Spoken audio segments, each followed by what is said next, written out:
কই গো গিন্নি, তোমার কি কাজ হলো? তাড়াতাড়ি দুটো খেতে দাও দেখি, আজ একটু তাড়া আছে। তুমি হাত মুখ ধুয়ে ঘরে যাও, আমি এসে খাবার দিচ্ছি।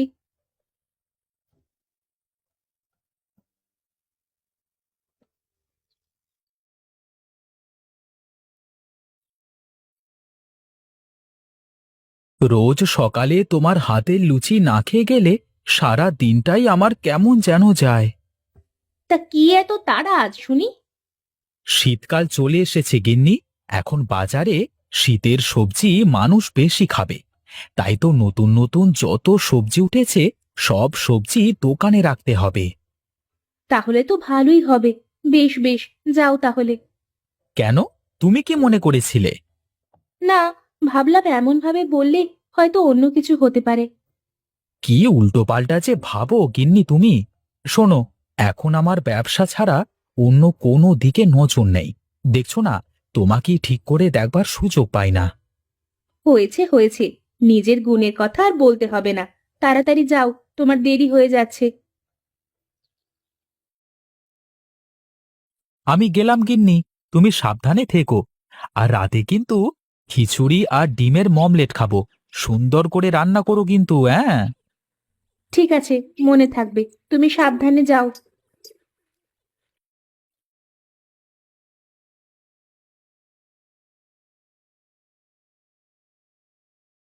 কিরে বিকাশ, এত দেরি করলি কেন? দেরি কি আর সাধে হয়? তোর তো বউ নেই, তুই কি বুঝবি? আরে হাসিস নে হাসিস নে, চল তাড়াতাড়ি।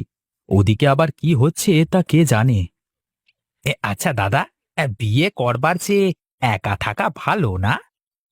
একা থাকা তো ভালোই রে, কিন্তু তিন বেলায় রেঁধে খেতে কি তোর ভালো লাগবে? নিজের রান্না নিজে করে খাওয়াই তো ভালো। না রে ভাই, আমার তোর মতো কই মাছের জান না। সারাদিন এই বাজারে কাজকাম করে বাড়ি যে আবার রেঁধে খাওয়া, ও আমাকে দিয়ে হবে না।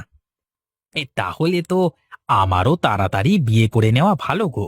এত কষ্ট আর করা যাচ্ছে না। শোন, তোকে একটা সৎ বুদ্ধি দিই। বিয়ে করিস নে, যেমন আছিস তেমনই ভালো আছিস। মন দিয়ে ব্যবসাটা আগে কর।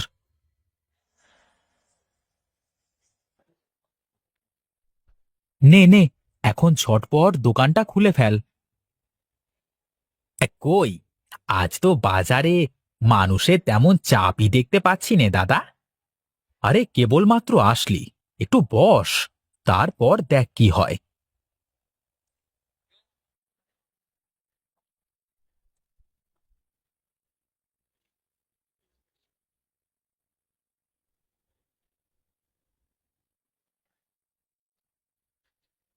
আজ কপালে কি আছে কে জানে। বিকাশদার কাছে খরিদ্দার আসে, আমার কাছে তো কেউ আসে না। আসুন দাদা, আসুন আসুন, কি লাগবে বলুন। সব রকমের সবজি আছে আমার কাছে। হ্যাঁ, তা আপনার কাছে সব সবজি আছে তাই তো? তো ফুলকপি নেই কেন? হ্যাঁ? ও ও দাদা, আসলে ছিল, ফুরিয়ে গেছে। আর কি লাগবে বলুন। ফুলকপি আমি পাশের দোকান থেকে এনে দিচ্ছি। না না, আপনাকে কষ্ট করতে হবে না। আমি আসলে সবজি কিনতে আসিনি। কি বলেন দাদা? খালি খালি আমার সময় নষ্ট করে দিলেন। তা সবজি কিনতে না এলে সবজি বাজারে কি জন্য এসেছেন শুনি? আহা, আমার কথাটা আগে শুনুন দাদা। হ্যাঁ হ্যাঁ, বলেন দেখি, কি বলবেন? আসলে আমার বাড়ি ওই মেদিনীপুরে। আমি সবজি চাষ করি। শীতকালে নদীর ধারের জমিতে সবজি ভালো হয়, বুঝলে? ও আচ্ছা আচ্ছা, তার মানে আপনি সবজি বিক্রি করতে চাচ্ছেন তাই তো? হ্যাঁ দাদা, ঠিক ধরেছেন। আমি একেবারে আমার জমির সব ফসল বিক্রি করে দেব বলে এই বড় একজন ব্যবসায়ী খুঁজছিলাম। ও আচ্ছা আচ্ছা, এই ব্যাপার। তা আপনি ওই সামনের চায়ের দোকানে গিয়ে একটু বসেন, আমি আসছি।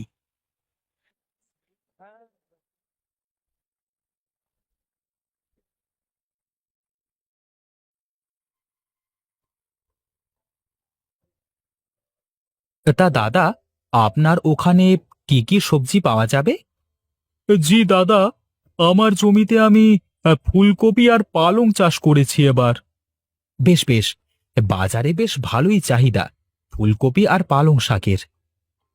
তা দাদা, আপনি কি পাইকারি বাজারের মতো বিক্রি করবেন, নাকি আপনার জমি ধরে একেবারে বিক্রি করবেন? আপনারা চলেন, দেখে শুনে আপনাদের যেভাবে হয় সেভাবেই নেবেন।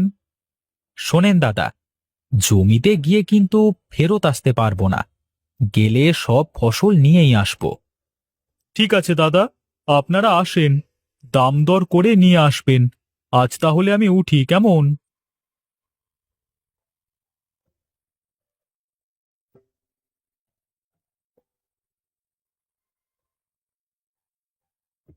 রামু, তোর কি মনে হয়, জমিতে গিয়ে কি কথোপকথন করে কিনে আনা যাবে?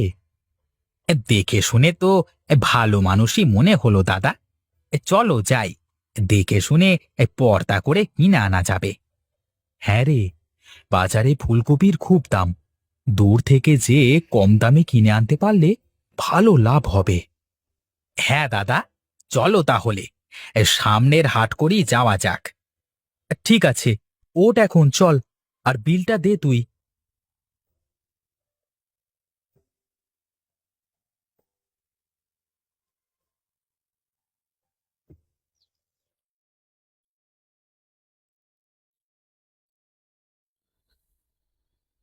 কি গো, না খেয়ে খাবারের দিকে তাকিয়ে কি দেখছো? আহা, কি সুন্দর ঘ্রাণ! একেবারে গন্ধি তো আমার পেটটা ভরে যাচ্ছে। থাক, তাহলে আর খাওয়া লাগবে না, বসে বসে দেখতেই থাকো। উম আহা, কি স্বাদ! তোমার হাতে আসলেই জাদু আছে গিন্নি, লাজবাব। তোমার আর এই রাত দুপুর করে রসিকতা করা লাগবে না, তাড়াতাড়ি খাও, আমার ঘুম পাচ্ছে। কি যে বলো গিন্নি, সারা দিন বাজারে কাজকাম করে রাতে ঘরে আসি, আর তুমি কিনা ঘুমিয়ে যাবে? আমিও তো বাড়িতে সারাদিন কাজ করি, আমি কি শুধু বসে বসে খাই আর ঘুমাই নাকি? আচ্ছা, ঘুমোবে, একটু পরে ঘুমাও, খাওয়া দাওয়া শেষ করি আমি।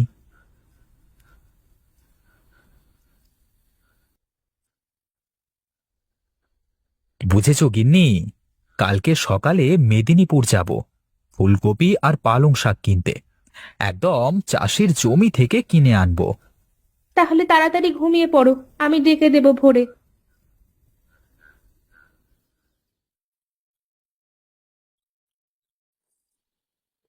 বাহ, বেশ ভালো ফুলকপি ফলিয়েছেন তো দাদা। হ্যাঁ দাদা, আর ওই যে পালং শাকের জমি। বাবা বাবা, বেশ ভালোই তো হয়েছে পালংগুলো। হ্যাঁ দাদা, এবার তাহলে দরদামের কথায় আসেন। হ্যাঁ দাদা, বলেন, আপনাকে এইসব ফুলকপি আর পালং মিলে কত টাকা দিতে হবে? আপনারা ব্যবসা বাণিজ্য করেন, আপনারা তো আমার থেকে দাম ভালো জানেন। আপনারা একটা দাম বলেন, আগে দেখি। আমরা আপনাকে সব মিলিয়ে 20,000 টাকা দিতে পারি দাদা। তা বললে কি হয় দাদা? আগে দেখেন সবজিগুলো কেমন, তারপর বলেন। আপনার সবজি ভালো বলেই তো এত দাম দিতে চাইলাম আমরা। আচ্ছা আচ্ছা, তাহলে আর 5,000 টাকা বাড়িয়ে দেন, আর সব নিয়ে যান আজকেই। না দাদা, এর বেশি দিতে পারবো না, দিলে দেন, না দিলে আমরা যাই। আচ্ছা আচ্ছা, তাহলে আপনাদের কথাই থাক।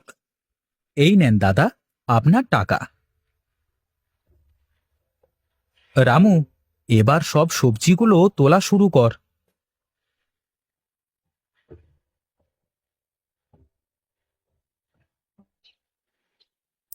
এ কি, এ এ নৌকা এমন ডুবে যাচ্ছে কেন? নৌকায় তো পানি উঠে যাচ্ছে।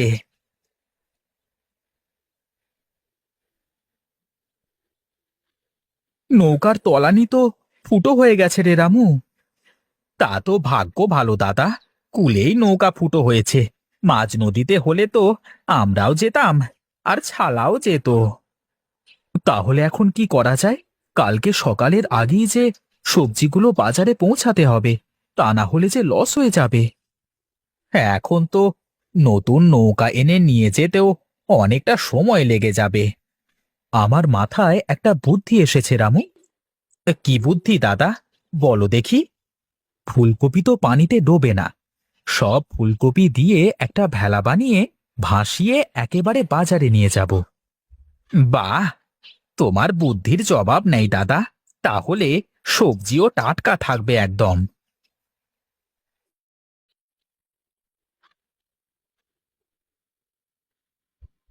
আ, এবার পালং শাকগুলো ভেলার উপর দিয়ে দে রামু।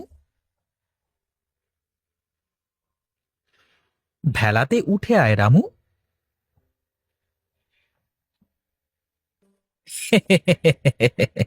দেখ রামু, বুদ্ধি থাকলে বসে থাকতে হয় না। হ্যাঁ দাদা, চলো এখন বাজারের দিকে যাওয়া যাক।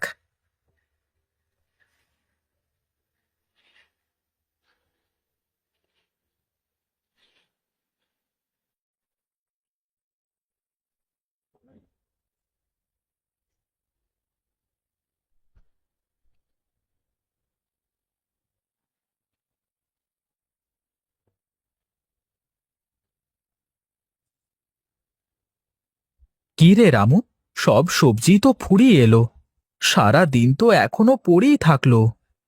দাদা, যে সবজি আছে তাতে আর 2 ঘন্টা চলবে মনে হয়।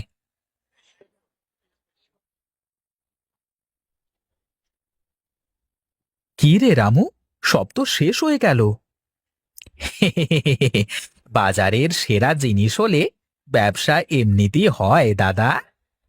ঠিকই বলেছিস রামু, এখন থেকে এভাবে বাইরে থেকেই মাল কিনে এনে বিক্রি করতে হবে।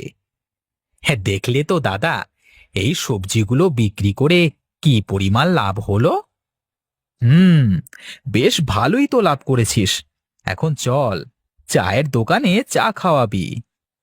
চলো, সবজি তো নেই, চাই খেয়ে আসি।